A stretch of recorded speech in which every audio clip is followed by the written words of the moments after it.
नमस्ते बच्चों, आज की ऑनलाइन क्लास में आपका स्वागत है। समुच्चय को ही हम कंटिन्यू करते हैं। पिछले लेक्चर में हमने पावर सेट के बारे में पढ़ा था। पावर सेट अर्थात घात समुच्चय। तो घात समुच्चय के बारे में कंक्लूजन निष्कर्ष क्या है वो भी हम देख लेते हैं। यदि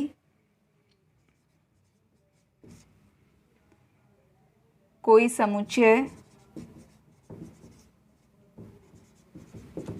ए में अवयवों की संख्या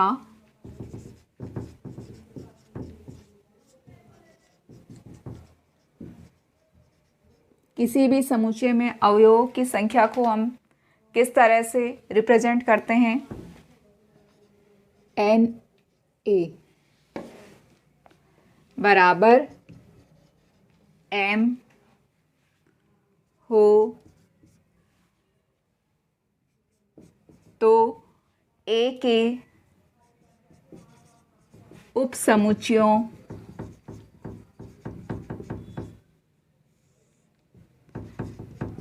की संख्या कितनी होगी? 2 की घात m। सारे उपसमुच्चय आ जाएंगे जिसमें ए भी शामिल होगा, क्योंकि प्रत्येक समुच्चय स्वयं का उपसमुच्चय होता है। रिक्त समुच्चय भी शामिल है, सारे उपसमुच्चय इसमें शामिल है। 2 की घात m उपसमुच्चय होंगे। तो हमने पावर सेट की डेफिनेशन या घात समुच्चय की परिभाषा में ये पढ़ा था कि सारे उपसमुच्चय, जो भी उपसमुच्चय है उनको समुच्चय के रूप में लिखें तो उसे घात समुच्चय कहते हैं। तो घात समुच्चय के अवयवों की संख्या कितनी होगी? घात समुच्चय, जिसे हम पावर सेट ऑफ ए कहेंगे, के अवयवों की संख्या और प्रदर्शित कैसे करेंगे? Number of element of power set ए।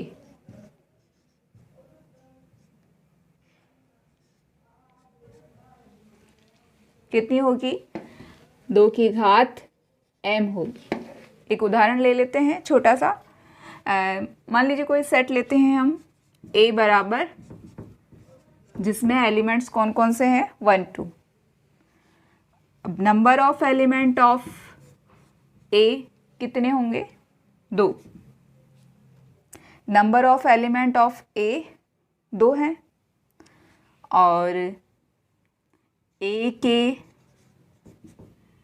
उप समुच्चयों की संख्या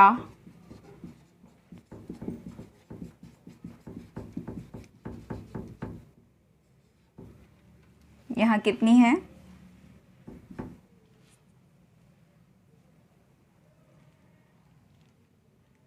2 की घात m। 2 की घात m। m क्या है? Number of element of a। 2 की घात m 2। m की वैल्यू यहाँ कितनी है? 2, अर्थात 4। तो घात समुच्चय के अवयवों की संख्या कितनी होगी? घात समुच्चय PA के अवयवों की संख्या, इतना बड़ा ना लिखकर हम सिंबल फॉर्म में कैसे लिखते हैं? पावर सेट,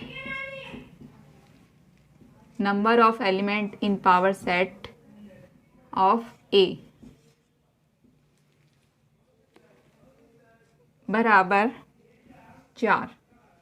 देखिए एक बार इसके उपसमुच्चय बनाते हैं। उपसमुच्चय बनाते हैं कैसे? यहाँ मैं लिख लेती हूँ A के उपसमुच्चयों की संख्या, नहीं उपसमुच्चय ही लिख लेते हैं। कुल उपसमुच्चय कितने होंगे? A के उपसमुच्चय 1। एक एक एलिमेंट लेकर हम समुच्चय बनाते जाएंगे। 1 2 दो दो एलिमेंट, एक भी एलिमेंट ना हो, 4 उपसमुच्चय बने। इन्हीं उपसमुच्चय को हमें समुच्चय के अंदर लिखना है, तब वो क्या कहलाएगा? घात समुच्चय कहलाएगा। अर्थात पावर सेट ऑफ ए किस तरह से लिखा जाएगा, इन सभी को आपको कर्ली ब्रैकेट में लिखना है, अर्थात हम इसे समुच्चय के रूप में लिखने जा रहे हैं। 1 कॉमा लगाते हुए 2 1 2 एंड 5। तो आपने देखा यहाँ ए के तो उपसमुच्चय है, लेकिन पावर सेट घात समुच्चय के ये क्या कहलाएंगे? अवयव कहलाएंगे। तो कितने अवयव हुए? 1 2 3 4। तो आया बच्चों समझ में? इसे नोट डाउन कीजिए। आगे हम चलते हैं अधिसमुच्चय। उपसमुच्चय हमने पढ़ ही लिया है। अगर हमने उपसमुच्चय को समझ लिया है तो अधिसमुच्चय समझने में देर नहीं लगेगी।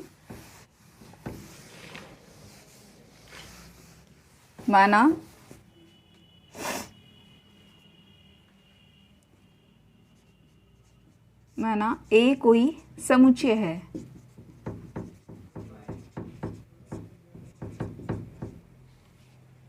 एग्जाम्पल भी ले लेते हैं। a बराबर 1 2। b कोई दूसरा समुच्चय है,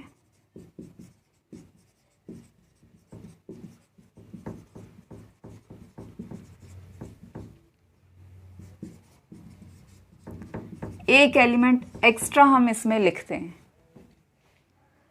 तो अगर मैं आपसे ये पूछूं, क्या ए के सारे एलिमेंट बी के भी एलिमेंट है? नेचुरली दिख रहा है हमें, है। तो हम ये कह सकते हैं कि ए उपसमुच्चय है बी का। तो मैं इसे मैथमेटिकली लिख देती हूँ। ए, यहाँ ए उपसमुच्चय है बी का, क्योंकि ए का प्रत्येक एलिमेंट बी का भी एलिमेंट है। हम कैसे जानेंगे कि उपसमुच्चय है? क्योंकि ए का प्रत्येक एलिमेंट बी का भी एलिमेंट है, और ए नॉट इक्वल्स टू बी। तो क्या लिखेंगे हम यहाँ? ए बी का उपसमुच्चय है। कैसा उपसमुच्चय है? ए नॉट इक्वल्स टू बी होने पर ए बी का उचित उपसमुच्चय है। ए बी का उचित उपसमुच्चय है। तो बी ए का क्या कहलाएगा? बी ए का अधिसमुच्चय कहलाएगा, या बी ए का सुपरसेट कहलाएगा। बी ए का अधिसमुच्चय होगा। तो ये इस बात को प्रदर्शित करेगा कि बी ए का अधिसमुच्चय होगा। अर्थात अधिसमुच्चय होने के लिए कम से कम एक एलिमेंट अवश्य ऐसा होना चाहिए जो कि ए में मौजूद ना हो। अधिसमुच्चय और भी बना सकते हैं, जैसे आपको कहा जाए एक अधिसमुच्चय लिखिए, तो एक एक्स्ट्रा एलिमेंट ऐड किया हमने, तब बी एक समुच्चय बनाया, तो ये तो इसका अधिसमुच्चय है। एक दूसरा अधिसमुच्चय भी हम बना सकते हैं, जैसे मैंने लिखा 1 2 3 4। एक के प्रत्येक एलिमेंट सी में मौजूद है, तो क्या लिखेंगे यहाँ? ए इज सबसेट ऑफ सी, और सी ए नॉट इक्वल्स टू सी। तो ए सी का उचित उपसमुच्चय है, अर्थात सी क्या है? ए का सुपरसेट है, या सी ए का अधिसमुच्चय है। इसलिए सी ए का अधिसमुच्चय होगा। तो अधिसमुच्चय आपको क्लियर है। अब अधिसमुच्चय के बाद हम क्या पढ़ने जा रहे हैं? यूनिवर्सल सेट या सार्वत्रिक समुच्चय। सार्वत्रिक का अर्थ है संपूर्ण। इंग्लिश में इसे कहते हैं यूनिवर्सल सेट, यूनिवर्सल सेट या सार्वत्रिक समुच्चय।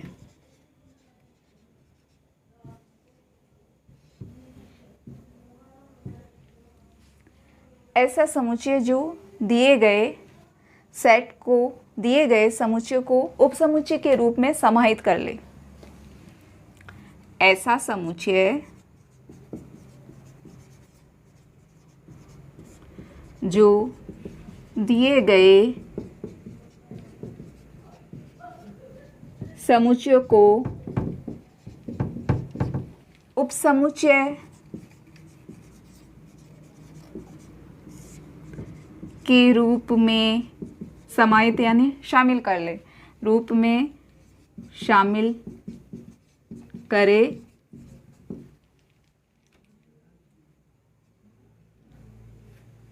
सार्वत्रिक समुच्चय कहलाता है। सार्वत्रिक समुच्चय कहलाता है। या दूसरे शब्दों में हम कहें कि जितने भी आपके पास किसी परिस्थिति के अंतर्गत जितने भी ऑब्जेक्ट्स या वस्तुएं दी गई है, उन सब वस्तुओं को समाहित अपने अंदर लेने वाला एक बड़ा समुच्चय सार्वत्रिक समुच्चय कहलाएगा। उदाहरण से आपको बखूबी समझ में आएगा। मैंने एक सेट लिया, सेट ए जिसमें एलिमेंट है 1 2, सेट बी एलिमेंट है 3 4 5। अब आपको इसे कहा जाए कि एक बड़ा समुच्चय बताइए जिसमें ये सारे एलिमेंट आ जाए, एक्स्ट्रा एलिमेंट भी आ सकता है, तो उसे हम कहेंगे यूनिवर्सल सेट। इस तरह से शो करेंगे यूनिवर्सल।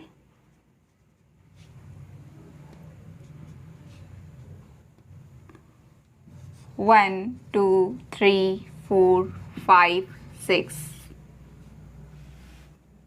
अच्छा, कुछ बच्चे हो सकता है यूनिवर्सल सेट को 2 एक्स्ट्रा एलिमेंट ऐड करके बनाए, तो दोनों ही यूनिवर्सल सेट है। लेकिन हमारी जो भी समस्या होगी, समस्या के अंतर्गत हम यूनिवर्सल सेट की परिकल्पना करेंगे। उसी के अंतर्गत हम यूनिवर्सल सेट को लेंगे। ये भी यूनिवर्सल सेट ले सकते हैं, ये भी ले सकते हैं। उदाहरण के लिए जैसे आपको स्कूल में कुछ विद्यार्थी स्कूल के ही, अपने स्कूल के ही कुछ विद्यार्थी वॉलीबॉल खेलना पसंद करते हैं, कुछ विद्यार्थी फुटबॉल खेलना पसंद करते हैं। तो आपको अगर पूछा जाए कि ऐसे विद्यार्थी बताइए जो फुटबॉल और वॉलीबॉल दोनों ही खेलना पसंद नहीं करते, तो आप क्या करेंगे? स्कूल के ऐसे विद्यार्थी अगर पूछे गए हैं तो यूनिवर्सल सेट के रूप में आप पूरे स्कूल के विद्यार्थियों का चयन करेंगे। स्कूल के विद्यार्थी सारे के सारे एक बड़े सेट यानी यूनिवर्सल सेट के रूप में लिखे जाएंगे। और अगर आपको ये पूछा जाए, ये कहा जाए कि कुछ बच्चे केमिस्ट्री पसंद करते हैं, कुछ बच्चे फिजिक्स पसंद करते हैं, कुछ बच्चे मैथ्स पसंद करते हैं, तो बताइए ऐसे कौन से बच्चे हैं जो तीनों ही सब्जेक्ट पसंद ना करते हों? साइंस स्ट्रीम की बात करें तो साइंस वाली जो भी क्लासेस है उस क्लासेस को हम शामिल करेंगे, ठीक है।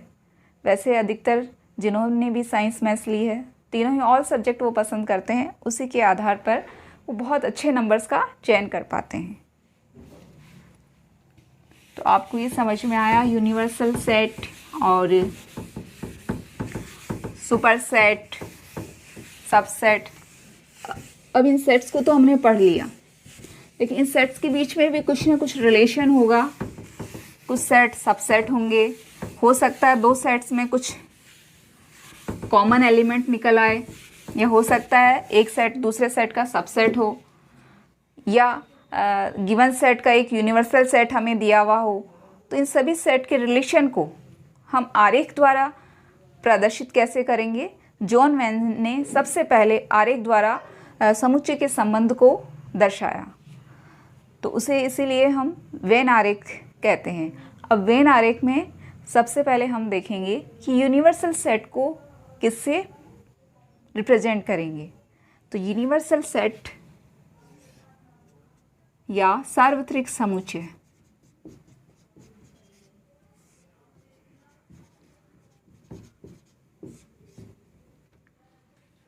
का वेन आरेख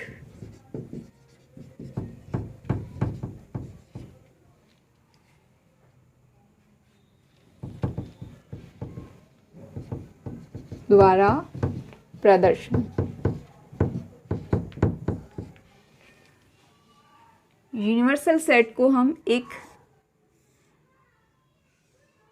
रेक्टेंगल या आयत से रिप्रेजेंट करेंगे। मान लीजिए यूनिवर्सल सेट में कुछ एलिमेंट ले लेते हैं, 1 2 3 4 5 6 7 8। तो हम यूनिवर्सल सेट में 1 2 3 4 5 6 7 8 एलिमेंट लिख देते हैं। ये यूनिवर्सल सेट का वेन आरेख के द्वारा प्रदर्शन हुआ। इसी तरह से हम इसी के अगर सबसेट बनाएं तो इस सबसेट को यूनिवर्सल सेट के अंदर किस तरह से रिप्रेजेंट करेंगे? एक सर्कल के द्वारा रिप्रेजेंट करेंगे। तो इसी का एक सबसेट ले लेते हैं 1 2। एक दूसरा सबसेट ले लेते हैं हम 3 4। तो आपने देखा बच्चों इसमें कोई भी कॉमन एलिमेंट नहीं है, तब हम इसे यूनिवर्सल सेट में एज ए सबसेट या यूनिवर्सल सेट के उपसमुच्चय के रूप में अगर इसको दर्शाना चाह रहे हैं तो कैसे दर्शाएंगे? सर्कल के द्वारा। 2 सर्कल बनाएंगे। एक सर्कल समुच्चय ए को दर्शाएगा और दूसरा समुच्चय बी को दर्शाएगा, चूँकि ये यूनिवर्सल सेट के सबसेट हैं। अच्छा, इसमें कौन कौन सा एलिमेंट है? 1 2। कोई कॉमन एलिमेंट नहीं है, तो ये एक दूसरे को यानी कॉमन रीजन नहीं आएगा। सेट ए जो सर्कल के द्वारा दर्शाया गया है, इसमें इस रीजन में या इस क्षेत्र में वही अवयव शामिल होंगे जो सेट ए के एलिमेंट है, और सेट बी का रीजन सर्कल के द्वारा दर्शाया गया है, उस सर्कल में वही एलिमेंट शामिल होंगे जो सेट बी के अवयव हैं। तो मैं यहाँ लिखती हूँ 3 4। अच्छा, इसके अलावा जो भी एलिमेंट्स है वो ए और बी के बाहर अर्थात इस रेक्टेंगल में लिखे जाएंगे। अच्छा, बाहर कौन कौन से एलिमेंट बचे हमारे पास? 5 6 7 8। तो इस तरह से हम यूनिवर्सल सेट को और यूनिवर्सल सेट के जो सबसेट हैं उसे वेन आरेख द्वारा प्रदर्शित कर सकते हैं। इस तरह से हम दो सेट जो कि सबसेट के रूप में लिखे गए हैं यूनिवर्सल सेट में दर्शाएंगे। और अगर एक और उदाहरण ले लें हम, यूनिवर्सल सेट में 1 2 3 4 5 6 7 8 9 10 एलिमेंट है, और एक एलिमेंट